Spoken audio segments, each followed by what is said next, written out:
Em 1767, o rei Carlos III da Espanha expulsou os jesuítas do Chile, temendo que os jesuítas lhe roubassem o reino.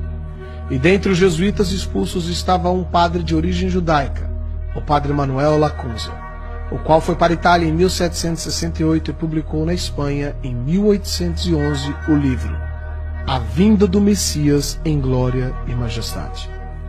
Anos mais tarde, em 1827, o ministro presbiteriano, o escocês Edward Irving, traduziu e publicou as ideias de Lacunza na língua inglesa.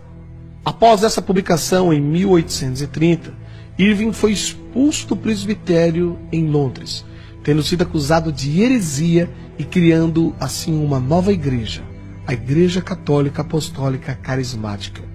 Irving tinha como membro de sua igreja Margaret MacDonald, uma jovem neófita de apenas 15 anos de idade, a qual, depois de tanto ouvir os discursos de Lacunza e de Irving, teve diversos sonhos, nos quais se diziam que Jesus voltaria em 2 vezes, depois haveria um milênio e não haveria tribulação para o povo de Deus, como os cristãos atuais diziam. Irving havia se especializado em escatologia, a doutrina dos acontecimentos do fim do mundo, e se julgava conhecedor dos assuntos apocalípticos. Irving então juntou tudo isso e divulgou esses ensinos no jornal O Relógio Matutino. Nessa mesma época apareceu William Miller, fundador das doutrinas adventistas, o qual previu que o retorno de Jesus se daria entre 1843 a 1844.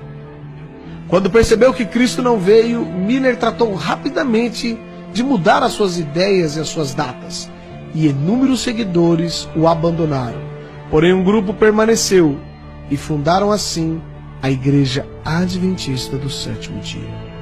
Tempos depois, em 1859, um maçom, John Nelson Darby, estudante de direito, pregador anglo-irlandês, organizou as ideias do padre jesuíta Lacunza, de Irving, de Margaret MacDonald. Darby ensinou que a igreja seria arrebatada antes da grande tribulação, que para ele duraria 7 anos. E Darby também reinterpretou a Bíblia, criando as doutrinas dispensacionalistas. Os ensinos de Darby foram amplamente disseminados ao redor do mundo quando um pseudo-advogado maçom norte-americano chamado Cyril Scofield publicou a Bíblia de Estudo Scofield. Segundo relatos da época, Scofield foi um advogado maçom, acusado de corrupção e que se entregou à bebida e, como consequência, separou-se de sua esposa e de seus filhos, abandonando-os. Tempos depois, se tornou membro da Igreja Congregacional e trabalhou com Moody. Scofield divulgou amplamente o sistema teológico, desde Lacunza até Darby, o qual afirmava que o retorno de Jesus Cristo ocorreria antes da grande tribulação, e, portanto, os cristãos não deveriam preocupar-se tanto assim.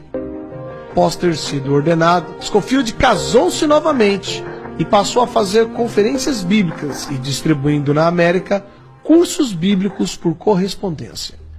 Scofield imitou Charles Taze Russell, o fundador da seita Testemunhas de Jeová, o qual afirmava que Jesus voltaria de modo invisível em 1874, seguido por um outro retorno em 1914. Em 1909, Scofield publicou a primeira edição da Bíblia que leva o seu nome. Ele foi patrocinado por banqueiros que tiveram interesse de que essa nova doutrina fosse divulgada.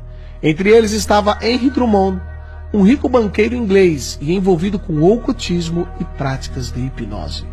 Foram distribuídas nos Estados Unidos gratuitamente milhares de cópias dessa nova Bíblia de Estudo, a Bíblia de Estudo Scofield. A partir desta nova crença, mudou-se a mentalidade dos cristãos americanos e, em seguida, de todo o mundo.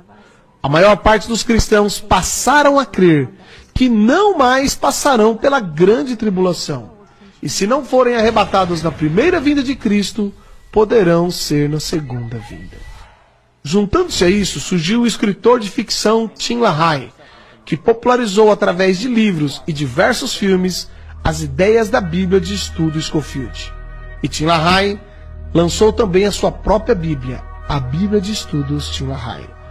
Os filmes de Tim LaHaye são ficção, como ele mesmo diz, e mostram as ideias de Lacunza, de Irving, de Miller, de Darby, de Scofield, os quais afirmam que a vinda de Jesus, isto é, o arrebatamento, não será visível, mas será um rapto, uma espécie de sequestro, e que os cristãos que não forem arrebatados poderão ir na segunda vinda ou nos 1000 anos que seguirão. Uai, seu app de vídeos curtos.